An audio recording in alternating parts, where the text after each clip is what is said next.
నందమూరి తారక రామారావు గారు తన కుటుంబంలో జరిగిన ఒక విషాదకరమైన సంఘటన. బసవతారకమ్మకు క్యాన్సర్ రావడం ద్వారా వారిని కోల్పోవడం, కుటుంబంలో మనకు అత్యంత ప్రీతిపాత్రమైన వ్యక్తులను కోల్పోతే ఆ బాధ దుఃఖం తెలిసిన వ్యక్తిగా ఇంకెవరికి ఇట్లాంటి బాధ ఉండకూడదు.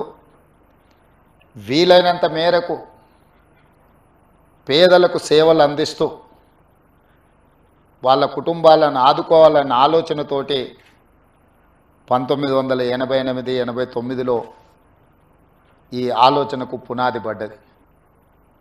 ఆ ఆలోచన ముందుకు సాగకపోయినా 2000 సంవత్సరంలో నారా చంద్రబాబు నాయుడు గారు రెండవసారి ముఖ్యమంత్రిగా బాధ్యతలు చేపట్టిన తర్వాత ఆనాటి ప్రధానమంత్రి అటల్ బిహారీ వాజ్పేయి గారిని పిలిపించి ఈ సంస్థను ముందుకు తీసుకెళ్ళాలి, నందమూరి తారక రామారావు గారి యొక్క ఆలోచన, సంక్షేమము, అభివృద్ధి విధానాలను కొనసాగించాలని వారు పట్టుదలతో ఆనాటి దేశ ప్రధానమంత్రిని ఇక్కడికి రప్పించి ఈ యొక్క గొప్ప అద్భుతానికి పునాది రాయడం జరిగింది.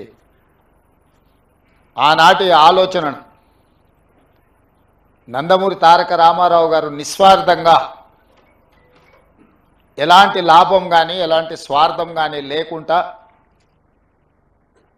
తెలుగు ప్రజలకే కాదు, ఈ దేశంలో ఉండే ఎవరికైనా క్యాన్సర్ అంటే ఒక మహమ్మారి, అది ఒక మందు లేని జబ్బు, క్యాన్సర్ అంటే ఒక భయం ఉన్న సందర్భంలో లేదో దీన్ని నివారించవచ్చు, నిలువరించవచ్చు, నయం చేయొచ్చు అనే నమ్మకాన్ని కల్పించడానికి వారు ఒక నిర్ణయం తీసుకొని ఆ నిర్ణయాన్ని ముందుకు తీసుకెళ్తూ ఇవాళ క్యాన్సర్ వచ్చిందంటే కూడా భయపడకుండా హాస్పిటల్స్కి వచ్చి ట్రీట్మెంట్ చేసుకొని పూర్తిగా బాగు చేయించుకొని నవ్వుతూ బయటకు వెళ్ళే పరిస్థితిలో ఈరోజు ఈ తెలంగాణ రాష్ట్రంలో, హైదరాబాద్ నగరంలో, దేశంలో ఉండే వాళ్ళకి ఎంతోమందికి మేలు జరుగుతుంది అని అంటే ఆ రోజు వారు ఏ కళ అయితే కన్నాడో, ఏ విధంగా అయితే పేదలకు సహాయాన్ని అందించాలని వారు ఆలోచన చేసిండ్రో ఈరోజు అది అమలు జరుగుతుంది. తప్పకుండా స్వర్గంలో నందమూరి తారక రామారావు గారు మనల్ని అందరినీ ఆశీర్వదిస్తాడు. ఇక్కడ ప్రధానంగా ఇందులో భాగస్వామ్యం పంచుకొని ఈ నిర్వహణలో, ఈ నిర్మాణంలో ఆర్థిక సహాయాన్ని అందించడమే కాదు, ఇక్కడ సేవలు అందిస్తున్న సిబ్బందికి కూడా ఎప్పుడూ వారి ఆశీర్వాదం ఉంటుంది అని చెప్పి నేను బలంగా విశ్వసిస్తున్నాను, నమ్ముతున్నాను. అదేవిధంగా ఈ సంస్థకు సంబంధించిన లీజ్ విషయంలో కానీ, ఇతర అనుమతుల విషయంలో కానీ వారు నా దృష్టికి తీసుకొచ్చినంబడే క్యాబినెట్లో పెట్టి తక్షణమే క్లియర్ చేసిన. ఎందుకు అంటే ఈనాడు కొన్ని ప్రత్యేకమైన పరిస్థితుల్లో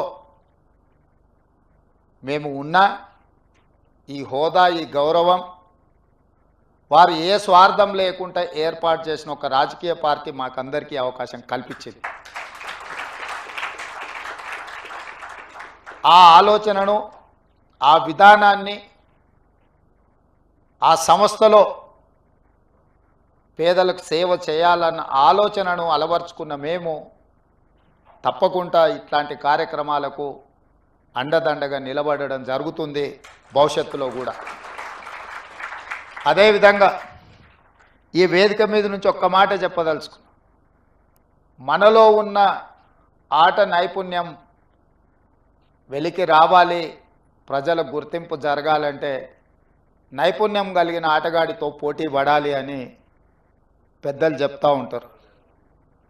ఈరోజు పక్క రాష్ట్రంలో నారా చంద్రబాబు నాయుడు గారు ముఖ్యమంత్రిగా బాధ్యత చేపట్టిన తర్వాత అభివృద్ధిలో, సంక్షేమంలో వారితో పోటీ పడి ఈ రాష్ట్రాన్ని ముందుకు నడిపించే అవకాశం నాకు వచ్చింది.